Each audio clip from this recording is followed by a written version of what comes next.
Just Steel is the coach's entry. D. Wayne Lucas has got a horse back in the Derby, and this one's been running on the Arkansas Derby Trail, and he's running all of them, as the coach, as we know, likes to run them. He's got Keith Asmussen in the irons, and an interesting question a lot of people have brought up is, wouldn't it be interesting if Keith Asmussen wins a Derby before his father does, Steve? So we'll see. 11 starts, that's a lot. The coach likes to run his horses, and that has been a concern of mine throughout. In particular, the Rebel Stakes I thought was indicative of a horse who needs a rest. But, you know, as the coach will often do, he'll confound you.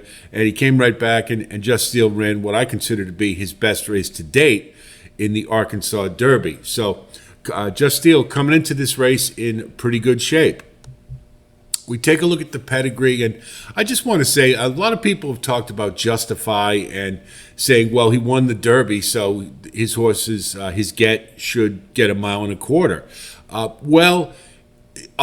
You got to remember, a lot of times a horse can get 1.25 miles on class, not necessarily on stamina.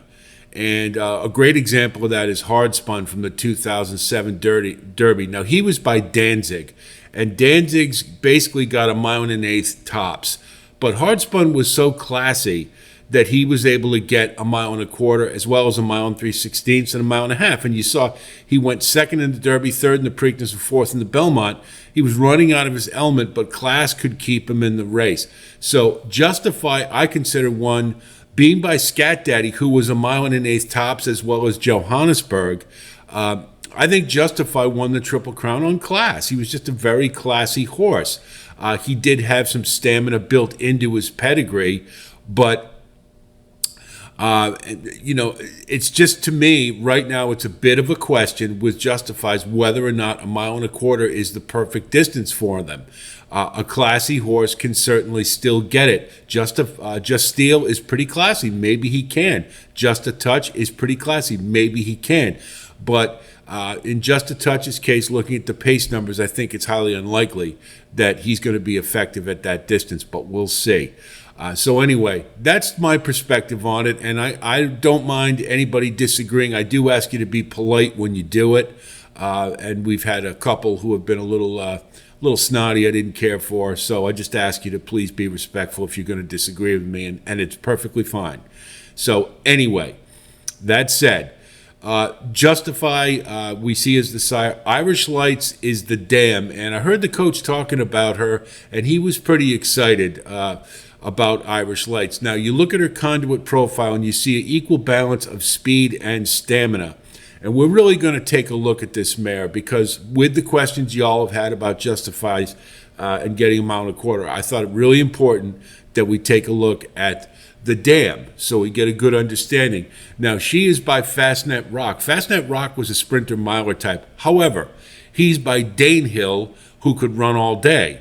So you can kind of go either way, and you see Danehill was by Danzig. At Danzig, they were about 1.1 miles. So it can correct itself depending. Now, we look at Justify's get. We've shown this before with Just a Touch, and so we don't have to belabor it. Arabian Lion, City of Troy, probably just FYI, who's an Oaks candidate. So this is the get, and you see quite a few of them in Japanese, and a lot of them are on turf. And Justify has turned out to be a really nice turf sire, but that isn't a surprise, being in the line with Johannesburg. So so we look at Irish Lights, and we see she won the 1,000 Guineas down in Australia, and ran primarily in sprints and miles races. So that's one thing to think about. Now, I put up Fastnet Rock's track record here as a way to sort of give us an idea of what he's all about. And you'll see most of the races, 1,000 meters, 1,100, 1,200, that's basically like 6, 7 furlongs a mile right in there. So that was the kind of races that Fastnet Rock ran in, but does have those stamina influences. It's just not. I'm just not certain that there's a big stamina influence with Irish Lights for Just Steel. And we look at the get, And you see Just Steel and Lipizzaner. You have an Ome Sword. There's 3 black type stakes winning horses in her get. So that's pretty damn good, you'd have to say. And you look at the female family, of course, we see Just Steel here. And then we look at Ome Sword, and you see 1,200 meters, 1,400 meters, 1,200, 1,400, which is approximately a mile, right in that range. So sprinter miler type. And we see the same with Lipizzaner, 6 furlongs, 6.5 furlongs, 5.5 furlongs. So really of the get, Just Steel is the only one who's been a router so far. So these are just things that I think we need to keep in mind. And certainly some of you are more studious when it comes to pedigree. But these are the things that I see. And again, I welcome any input, but please do it politely. So we look at the race record, and the first thing more than anything is there's a lot of races. The coach likes to run his horses. And you see Broker's Maiden at Saratoga, and that was a really good race that day, and it was a little bit of a surprise. Ran lightning fast fractions in the Hopeful. That was back when I don't think he had learned how to manage his speed yet. He was just really keen on the front end and just set blistering fractions, and consequently fell down to earth. He, and throughout the course of his 2-year-old year, that was the MO, was that he was just a little keen on the front end. And the Ed Brown is where he kind of started to put it together. And I noticed, and you can see a pattern through the Smarty Jones all the way to the Arkansas Derby, a horse who has learned how to manage his speed. And I think that's really important coming into the Derby. And you see also a peak Equibase speed figure 112, which I don't use them terribly often, but it does show a horse that's peaking and coming into the race in good form. So now we're going to take a look at the Southwest, the Rebel, and the Arkansas Derby and get a feel for Just Steel. So now we're going to take a look at the Southwest Stakes, and this was the second prep for Just Steel. He had originally run in the Smarty Jones, and I believe he got second. And so we'll take a look at this one.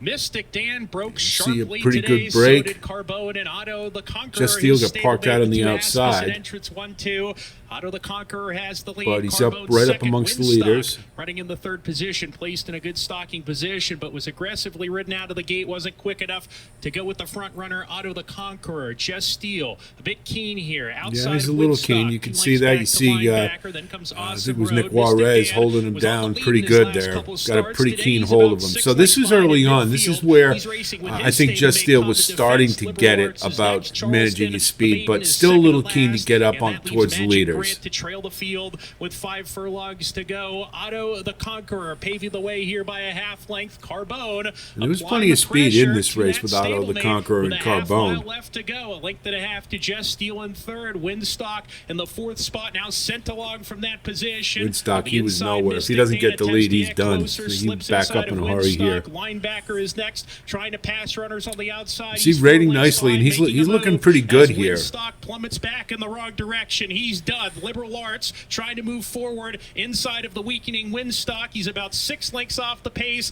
as the leaders start to line up, coming back to the lead. See, now he's got making a big move after Carbone and Otto the Conqueror. Turn, and he's ready to roll here. Storms to the front. Just Steel and Ramon Changes Vasquez leads. have 3 looking good here, to but go. he just Here can't handle Mystic Dan. right He up the freaked rail, that day in the mud. Skimming ride by Brian Hernandez Jr. and Mystic Dan. And you see, Just Steel on the outside had to work a hell of a huge lot effort for the harder Kenny than McPeak Mystic Dan barn. did. He saved all the ground on the rail, and I just think he loves the mud. That was my deal with Mystic Dan, and I still believe it. But I thought it was a solid race by Just Steel, and still in the learning process.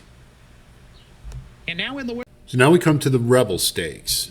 And once again, Just Steel parked on the outside and just couldn't get a break with post positions in the first couple. And he's got to do an awful lot of running here. You see, wasn't quite as keen as he had been before. And so he gets carried way wide. And he probably ran 1.25 miles in this race. And it just kind of kept him from that position that he wants to be in, which is rating just off the leaders. So now he's about mid-pack.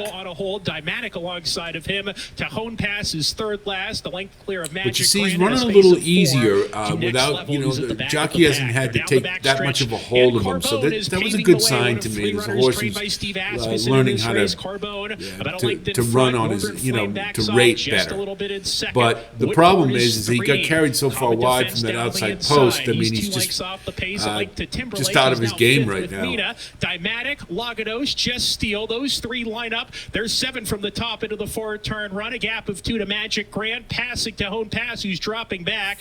And the trailer is still next see level. that Well he's behind making a move as here. They round the forward turn. Carbone, 3 furlongs to go. A half length in front here. Northern Flame turning up the pressure. Woodcourt is 3 wide. There goes Timberlake and the Windstar see how Way. He's big- got look about how 4 big wide he off is the in turn. comparison Just to Steel going to be Timberlake. deep at the top of the lane. He's just 5 drafted wide behind off the him, turn. and now it's just a question if he's got Trying enough to slip horse. through down at the rail. He's going to find the narrowest of openings. Timberlake on the outside roars to the front. He keeps on. He's just Common flattened defense out. He trying just to pull did, off you the know, I upset. think And run Northern wide Flame, just Timberlake for the second drifting to the consecutive center of the race probably track, took a but he's lot out of clear. him. Coming on Common Defense, but Timberlake's And he going to just, do you it. know, And just fell right Timberlake back and Christian and, Torres win the Rebel by 2 in a nice effort to kick And that was off when his I thought, you know, he three-year-old just needs a season. break. Common He's just Defense run was too second, much, and, Northern Flame third, Photo for But I was 4th. proven wrong. And now it's So now we'll take a look at the Arkansas Derby, and Just Steel, he's in the 8-hole this time, and still to the outside, but not quite as extreme as the 11-hole in the Rebel. So you see this time, he's able to get right to where he wants to, and he's right off a Moose throat latch. Still 3 wide, but in a much better position. Scraping paint approaching the turn on the heels of the leader around the turn. Informed Patriot in the 5th position Took the turn early. well, too, Dymatic, which a is little good bit to keen, but see. more settled down than in his last race. He's 2 You see lengths here, off they the got leaders. They're pretty tightly he's clumped running, up. Mystic he's Dan more and within Liberal Arts himself. next. Liberal Arts He's has not to take quite up here. as keen It and, drops towards the back of the field here. Imperial Gun alongside of him. Awkward move for Liberal Arts, who's at the back with Imperial Gun. It's really- and this is again the lessons they learn. You know, you got to remember they're still kids, 3 years old. So I thought that's been positive as I've been watching Just Steel, is the way he's been learning, and he's been getting progressively better at rating and managing his speed. Time for truth between horses. Dymatic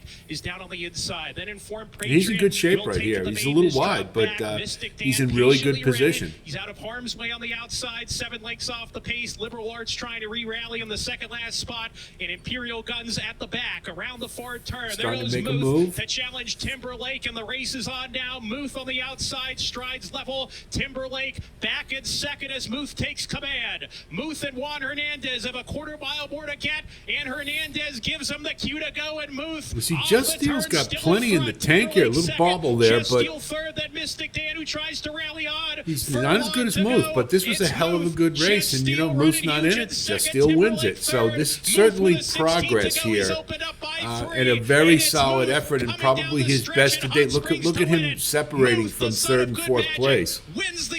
Really good race. Did not expect that.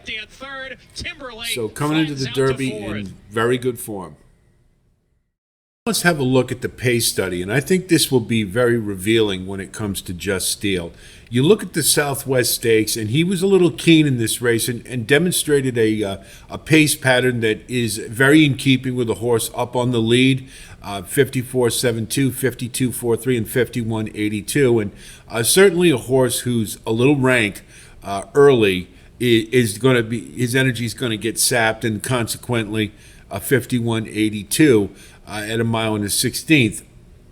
He didn't run a bad race, I didn't think. It was a pretty good second. He just, and it was in the mud. So we have a couple of things, maybe a little bit of excuses that we can give. And, you know, of course, Mystic Dan just freaked that day. So, all in all, I didn't think it was a bad race, but it was a building block, let's say. Now, the Rebel Stakes, the big excuse, of course, is he got carried wide all the way around the track. And but you do one thing I do like, you see a slight improvement in the first fraction, and I think that's an indication that he's learning to manage his speed a little better. And the same thing with the second fraction, not quite as quick as the first one, and maybe it's a horse who's settling a little better.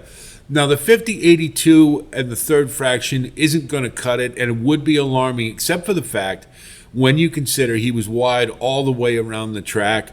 And I still thought he had a lot of heart. He kept on going. He was just tired, and that was the second race in a row where he had to do a lot of running. So I'm going to give him a pass on that one, and I didn't think it was a bad effort in retrospect. But now we come to the Arkansas Derby, where he had a more favorable post position and was able to get where he likes to be, which is just off the leader's rating. I thought he rated very well. He showed that he's learned his lesson. And look at the fractions. They're much improved over his last two efforts. And I think that is indicative of a horse who's understanding how to manage his speed. Now, you can say that the first fraction was a little quicker than the others. That's true. But look at the second fraction was faster, and the third fraction was markedly improved. So I think this is a horse who is getting better and is coming into the Derby ready to run a big race. So for me, I think the pace, the pace fractions are really revealing in that regard. And I like Just Steel. I think if you're going to pick a horse for value to fill out your exotics, not quite sure he got enough to win this one, but he's a really intriguing horse from the pace perspective. So we take a look at our issues and concerns. The one thing you have to, Dwayne Lucas, God bless him, he loves to run his horses a lot. He likes to make a lot of money for his clients, and he likes to make a lot of money. So 11 starts is an awful lot. It's been belabored with Just Steel, but he is a big horse, and maybe he can handle it. The Arkansas Derby, he ran his best race to date. So it is a concern, but now he's had some time to rest, and I think he's probably going to run a pretty good effort. He's a horse who runs well off the bench, so I'm not worried about that. But you do have that little thing in the back of your mind that maybe he's run a little too much. Post position obviously is going to be very important. We know where Just Steel wants to run. He wants to run just off the leaders. So he needs to, if he gets parked way out in the 20 through 16 posts, that's obviously going to compromise his chances to be most effective. Then there's tactical speed. Most of the time they get this horse, Just Steel, to the outside. Haven't seen him run to the inside terribly much this year. And you do have to wonder how tactical he is. He is a big horse, and if he does have to do any type of running to maintain position, I'm not overly certain about his tactical speed. So there are some concerns about Just Steel, and of course, we do wonder about the 1.25 miles. I do have some concerns about that. Many of you maybe don't, but I do to a degree, and I think it's borne out by the pedigree and what we've seen with Justify. However, you can make your own conclusions, of course. So Just Steel to me is a horse I think is worth using right now. He looks very useful. Let's call it that more than anything else. I don't know if he's got enough to win the Derby, but circumstantially, and the coach, if he's got one more up his sleeve, who knows? This seems to be a top-heavy Derby, so certainly we're looking for horses who can break through and as a value play, and maybe Just Steel is one of them.